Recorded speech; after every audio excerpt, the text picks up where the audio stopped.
Hi everyone. My name is Emily and I'm the young adult librarian at the Rock Island Public Library. And let's see, I missed yesterday because we were closed due to snow. But Happy New Year.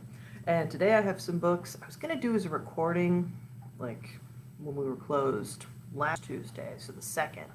But I figured I would just wait and do them in person because I feel like live videos get seen, recordings do not so much.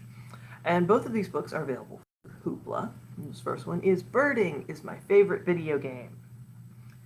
And this book is by Rosemary Mosco. You can follow her on social media. Bird and Moon is the webcomic she makes. And in this book, you will find,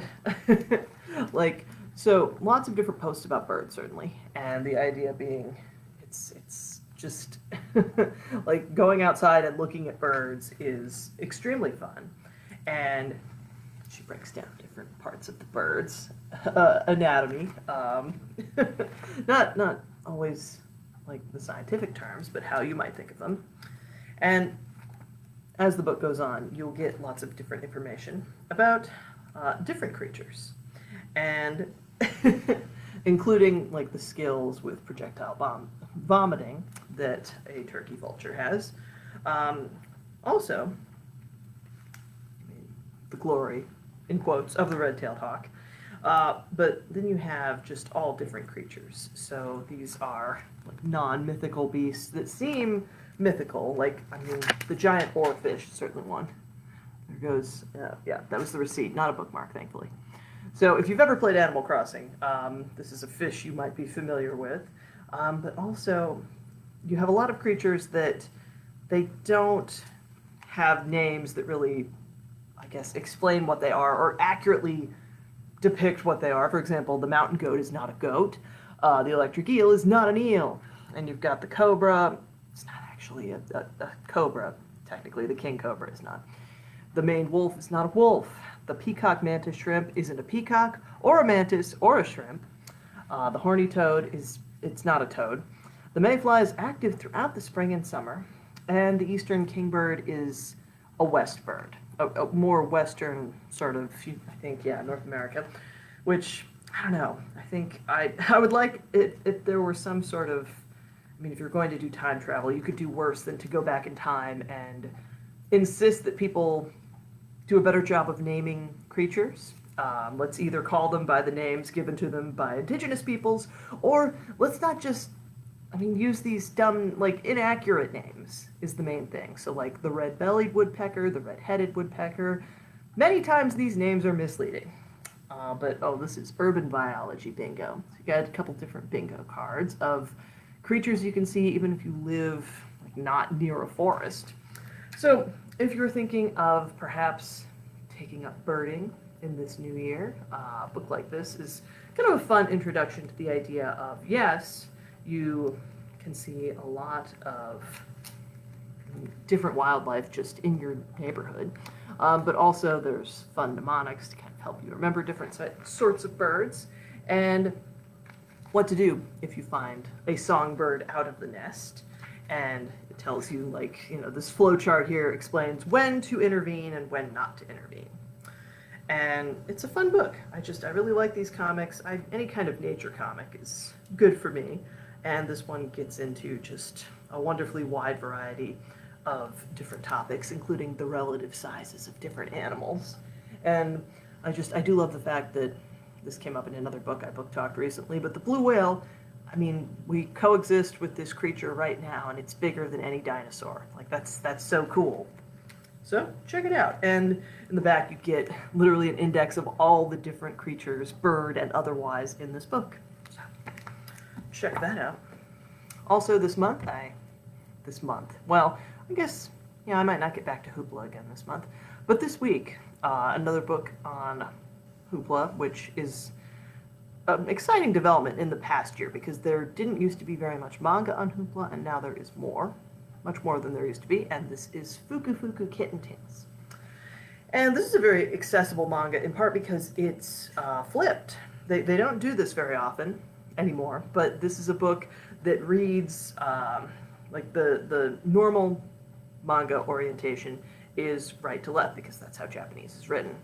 But this book, Vertical Comics, maybe with the idea that, well, there's just 2 volumes, and it, as far as I can tell, doesn't screw up any of the art or formatting to flip it.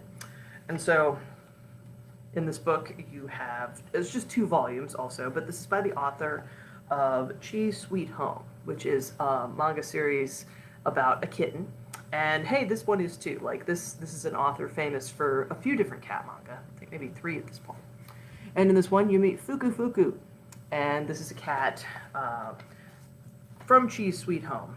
But the sort of setup here, like, we meet this cat as an adult, but the old woman that Fuku Fuku lives with, she's looking at photos of him from when he was a kid. And this is photos of you when you were little. And just, it's the daily life of this cute cat. And there's just 2 volumes of this. Really like the art, you can imagine. It's extremely cute. I know my niece likes these, and yeah, for somebody who's maybe never read manga before, this would probably be a good place to start, because again, you're not having to reverse the order that you would normally read in. Instead, this is left to right, as if you read mostly in English, you're used to reading. But there's just all these different sort of stories about this kitten and the various times. Oh, sorry, no, Fuku Fuku is a lady, never mind. This is like with every famous internet cat. Like, if you say he, you're probably wrong, because no, in fact, this is a lady. So, Fuku Fuku, she is very cute, and also, just like any kitten, gets into everything. But likes taking naps, and being warm, being with her owner. And this old woman is just, like, you could see she enjoys having a kitten, but also knows that, all right, well, this is going to mean that sometimes, I mean, regardless, no matter how many toys you have for a cat or what you do to kind of keep a cat entertained, they will get into things sometimes, inevitably. Although I will say, like, Fuku Fuku, pretty well-behaved kitten. Like, she is able to go in the garden of the old woman's house. Doesn't go much farther than that. Although, as with a lot of cat books, there wouldn't be a ton of story if the cats didn't get to, like, be semi-indoor, outdoor. Like, preferably you want your cat, like, in terms of their health and lifespan, to be indoor. Also, in relation to the last book, so they don't kill lots of birds and other wildlife. But in these stories, you see the cats sort of, like, in this one neighborhood, kind of interacting and having different fun times.